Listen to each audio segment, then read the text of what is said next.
Okay. So first of all, I'd like to thank the organizers for the kind invitation to come. The meeting has already, as usual, been outstanding, and it's been a lot of fun to participate. So thank you, Rosa, it's good to see you, and everybody else who helped organize this one. For my talk today, I decided to talk about something that we think about, but we don't talk about very often, and that is what is the impact of PAX6 outside of the eye.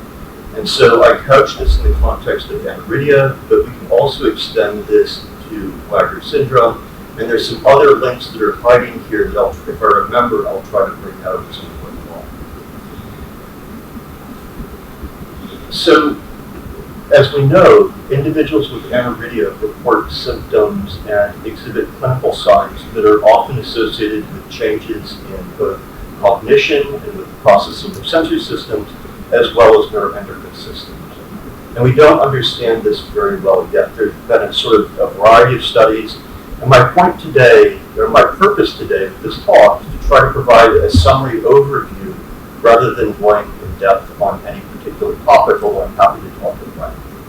And so some of the cognitive changes that I'd like to bring out are a change in the sense of the smell, which can range anywhere from sort of a mild impairment to a complete loss of smell. Trouble discerning speech in a loud environment, and so this has everything to do with audition. And then I'm going to add a different feature to this, and that is trouble understanding speech content. And this one, I think, in my opinion, is very problematic for children and parents, and I will come back to the idea at the very end. But this also has everything to do with auditory processing. Many individuals with aniridia, especially children, have increased sensitivity to touch or pain, or we could say altered sensation to touch and pain. We can sort of loosely group this into mechanosensation, but there are other components hiding here as well in terms of how a person perceives pain and processes pain with touch. And then trouble with the sleep-wake cycle. And so all of these changes have everything to do with where PAX6 is expressed in the developing, I'm going to say vertebrate, but we can say in a developing human being or developing mammal. And the important thing about PAX6 as a gene is that its expression begins very early in neurodevelopment. As soon as we have a thing that we call the central nervous system, PAX6 is there in the part of the brain that will give rise to the eyes. What I'm showing you in this image is a mid-gestational mouse embryo, like that. My lab uses mice, we use a smaller mouse. This happens to be wild type. And everywhere you see blue are cells that are expressing PAX6. And so if you were to sort of take your hand over the front part of your brain, that would be all of those cells are expressing PAX6. We see expression in the eye. This is the developing nose down here, the endocrine pancreas. We can also see expression in the hindbrain and all the way through the spinal cord. And so we can already see that PAX6 is going to have an impact, or potentially have an impact, on a variety of neurological tissues. Interestingly, from a developmental perspective, that is interesting to researchers, PAX6 rapidly shifts to a graded expression pattern. And so if you can see, if on the right-hand side there's a cartoon, you're looking down on the mouse brain, so the front of the mouse is up here, the nose would be up here, the back of the mouse is down here towards the floor, and we see that PAX6 exhibits a graded expression at the level of the protein, running high to the front of the brain, low to the back of the brain, and then the slide that's sitting underneath of this is to remind me that we also have a gradient running from the dorsal aspect of the brain, low dorsal to a more high ventral. And so this gradient is very important in a normal developing mouse, and we also think this is true for a normal developing human, PAX6 normal person. The other thing that I want to point out is that PAX6 expression, we talk about development an awful lot, but PAX6 expression actually is maintained in the adult brain. And so many of the changes that we're going to be talking about today are likely are reflecting neurons that normally keep PAX6 on in the adult. These include the olfactory bulb, which is important for smell, the cerebellum, which is important important for locomotion and other parts of the brain that do a variety of functions. To make that point, and this is embarrassing because we have lots of sections showing PAX6 expression in the mouse, and I couldn't find them, so I had to borrow from the Allen Brain Atlas. But the important thing here is just to show that to give some evidence that there's expression of cells in the olfactory bulbs, the hindbrain is the cerebellum, and then it's harder to see, but there are patches of cells down in different parts of the brain that are going to be important for endocrine function. This is a transgenic mouse that we made, and this is just to make the point. So the eyes, we dissected out the brain and the eyes, but this is just to make the point that we see, everywhere you see green are axons or neurons that are expressing PAX6. And so you can see that PAX6 expressing neurons extend and connect multiple parts of the brain. So literally, every part of the cortex has potential to be affected. It's not, but it's one. So now let's come back to patient studies for a moment. And so what you're looking at is a table of the structures that are most often checked, and that includes the olfactory bulb, the anterior and posterior commissures, which are two very important conduits from the left and right side of the brain, the optic chiasm, which is receiving or handling input from the eyes to the brain, the corpus callosum, which is the main conduit for information exchange from the left and right sides of the brain, and the pineal gland. What we're seeing across the top are different studies, so this is just a quick survey on who did what, and I'm going to come back to this slide in just a second. But first I want to show you some of the structures that are changing. And so what you're looking at the moment are some MRI, so structural MRIs in some relative to Georgia. The next circle is the anterior commissure on the left-hand side of the left-hand side.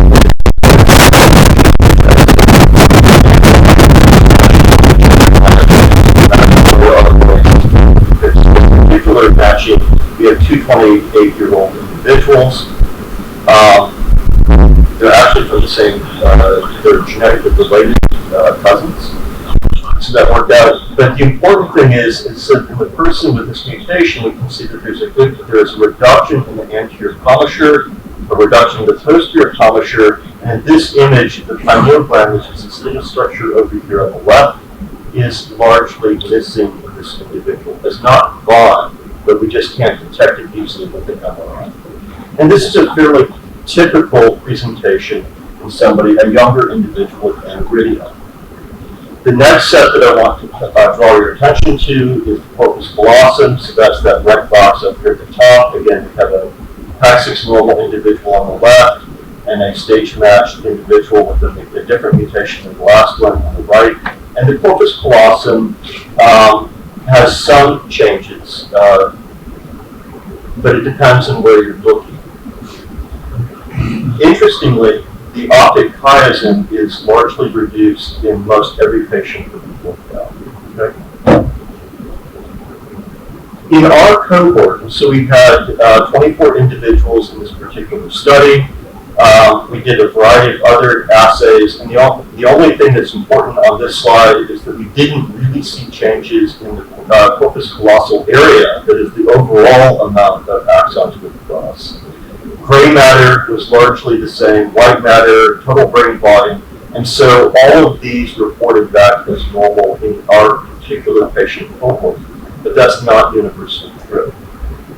And so now back to our take home. And so one of the take homes, I think, is that we do know that there are changes in olfaction, right? We have clinical evidence for that, we can see this at the structural level, but there's not a strict relationship between the loss of the olfactory bulb or reduction in olfactory bulb and sensation. And the thing to remember is that MRI is a wonderful tool, but it is very crude in the context of things that we can do with mice.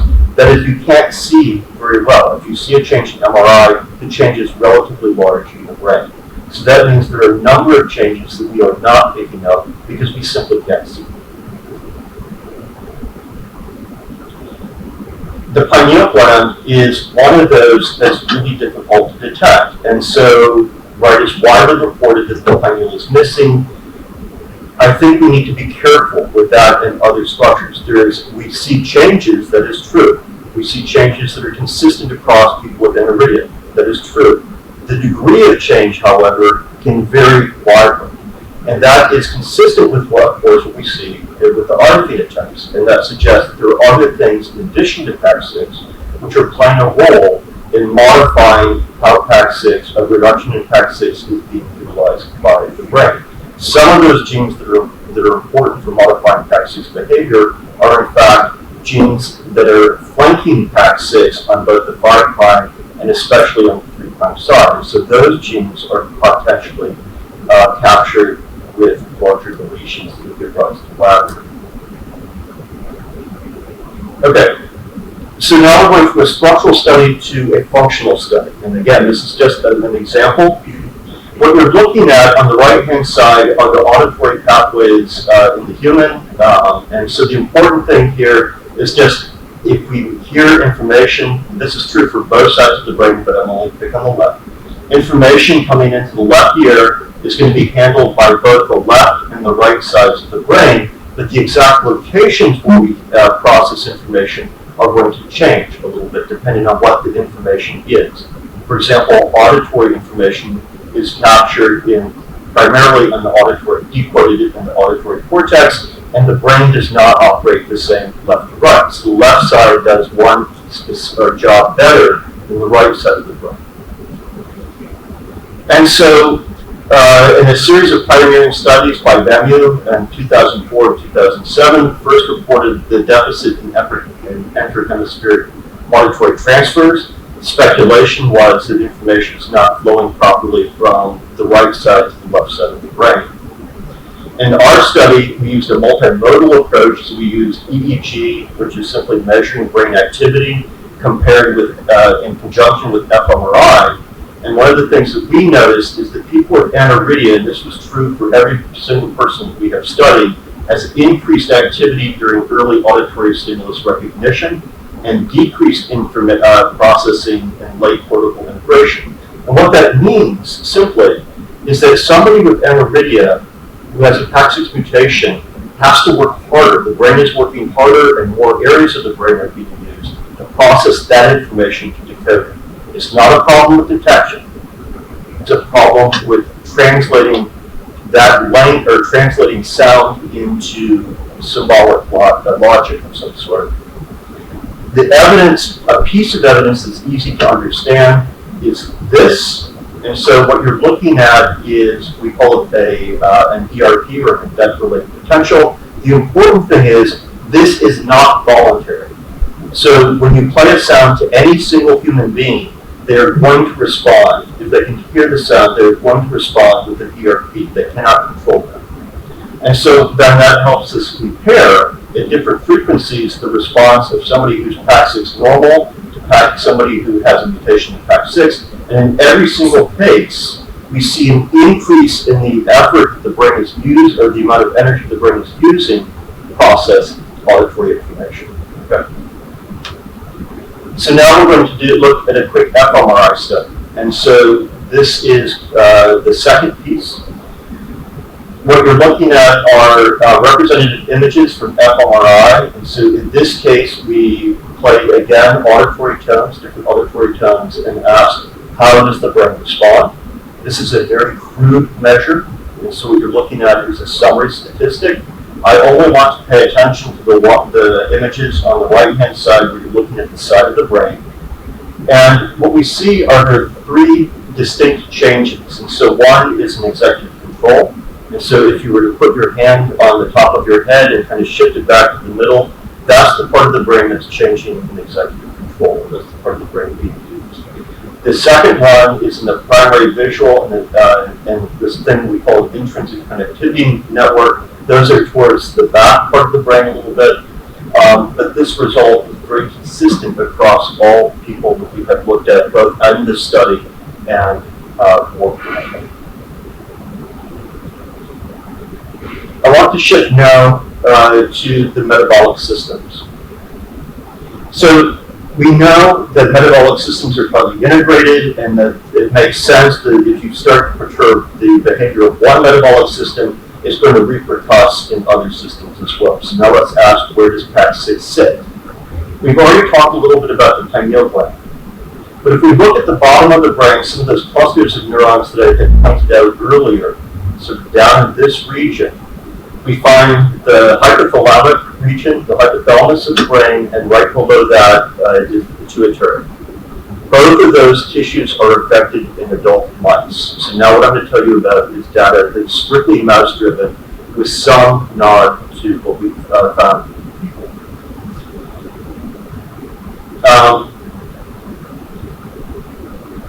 And so the endocrine system, just to sort of set the table here, is if there's a change in the ability of neurons in the neuroendocrine system to secrete or respond to hormones, then this is going to propagate out to other parts of the body. And so that's captured on the graph to the right, a change in brain. So the brain is sending signals to the hypothalamic region, which is then going to communicate through a variety of hormones through the pituitary, and then feed out to control a number of systems in the individual. What we see in adult mice is that there's, and this is what I've shown you, this data is hopefully going to be published soon. What we see an increase in the number of thyroid stimulating producing hormones in the mouse pituitary. And so that's captured with this table, M, N, and O. There is a small but statistically significant increase in the number of cells in the pituitary. We do not see a significant change in cells, for example, that secrete ACTH, growth hormone, or luteinizing hormone. So what's the significance of TSH? Well, thyroid stimulating hormone acts to control the release of thyroxine and thyroxidine, T3 and T4, out of the thyroid gland. Those hormones then act downstream to control a number of metabolic systems. This is preliminary data, and so what we can measure that there's a slight increase in circulating levels of T4 in adult mice, and so for context, these mice are would be equivalent to somebody who's in their late 20s, early 30s. You can see that there is a shift in T3 levels in this. When we first did this pilot study, we have since come back and increased our N value, and we can now report there is a statistically significant increase in both T3 and T4 in adult mice, and we see the same thing in a small cohort of patients. Moving on to the enteroendocrine cells. So the enteroendocrine cells are cells that we don't talk very much about, at least not in vision meetings. We can group them loosely into K cells, which make a glucose inhibitory peptide, and L cells, which make glucagon-like peptide 1. And this GLP-1 is very important for controlling appetite. This is a very embarrassing story about when the PI gets something wrong. My student kept saying, so she was doing immunolabeling, and I said, just use the intestine as negative control, it's fine, it'll work. I keep seeing these positive cells in the intestine. It's like, no, do it again, right? That's a classic PI move. Well, it turns out that PAX6 is expressed in GLP-1 expressing L cells in the small intestine, and so what you're looking at is, I don't have DAPI or hook stain to show you all of the cells, but what you see in green are two L cells in the small intestine of the mouse expressing PAX6. Here's co-expression with GLP-1, and so like Dr. Simpson showed us a moment ago, green happens to be, in this case, PAX6, red is GLP-1, so we can find them, and so we see yellow, those are PAX6 expressing GLP cells.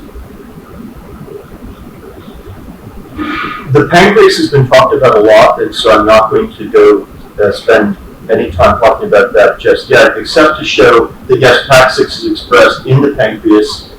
This happens to be from mouse, but we can also see this in tissues prepared for human. It's expressed in the beta cells, and so now to pull this part together.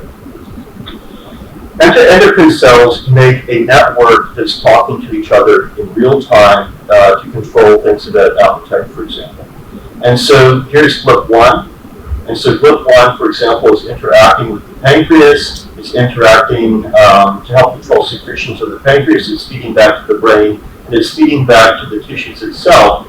And the balance of GLP-1 and pancreatic secretions is going to tell the brain whether I'm full or not. And so changes in the system, especially at the level of GLP-1, interacting with the beta cells in the pancreas, are beginning to shift the metabolism. We can see this in our mice. Now, this has not been looked at carefully in people yet, although that is the study that we're doing right now. And so the whole point of this talk, and I'm beginning to reconsider the idea of syndrome and maybe spectrum would be a better characteristic for anorexia as well. But the important point here is that anorexia, PAX6-driven anorexia, is really much more than just an eye phenotype. Obviously, there are vision problems, and those need to be dealt with, especially in the form of glaucoma, right? That demands high attention. And the loss of the ocular surface is also a significant problem. But the sense of smell, at least in children, and especially this auditory processing problem, causes real problems in daily lives. And so an example, a number of children in the cohort that we work with were being labeled by other people or diagnosed by other people as learning disabled or attention deficit disorder, and were being treated as such with no effect. What we asked that they do in a simple letter is put them in a quiet room, please, and they will do fine. And I'm happy to say that that's probably the best thing I have done, is to write a letter and be able to get a child into a quiet space and have them begin to learn because they can now attend to what's going on. I'm not saying that's true for everybody, but it's something that is very, very important when thinking about how children with PAX6-mediated anorexia are interpreting and receiving the world. There are some scary things up here. The prevalence of autism spectrum disorder. Now, in many cases, this is due to 3' deletion. This is part of children who have 3' deletions that extend, starting at PAX6 and extending down towards B and F on the 3' side. But there are some cases where children with anorexia, as far as we can tell, they only have a PAX6 mutation, and they do fall on the autistic spectrum. But for the most part, I would say that's a very rare case. And the same is true for increasing diagnosis of cognitive and learning impairments. We have to be very careful with this. It's true, right? Operationally, people with anorexia have a harder time processing spoken language and decoding it. But this word drives me crazy in learning impairment because it sets up a mindset, and you're getting my opinion right now, but it sets up a mindset, I think, that begins to have other professionals, I'm afraid to say, begin interacting with people with anorexia in a very different way. Lastly, and not least, by any stretch, right, we do not really fully understand yet the metabolism impact, but we know it's there. And so work from Dr. Musajay is certainly very important in this context. And I would like to see us do more research worldwide in this particular part of anorexia. And so with that, I've given you sort of a series of snippets. I didn't go deeply into any one topic, but I would like to thank, there are a lot of people that have contributed to these studies, both within my lab and across the globe, and of course it takes a tremendous amount of funding to do this sort of research. And so with that, thank you very much for your attention.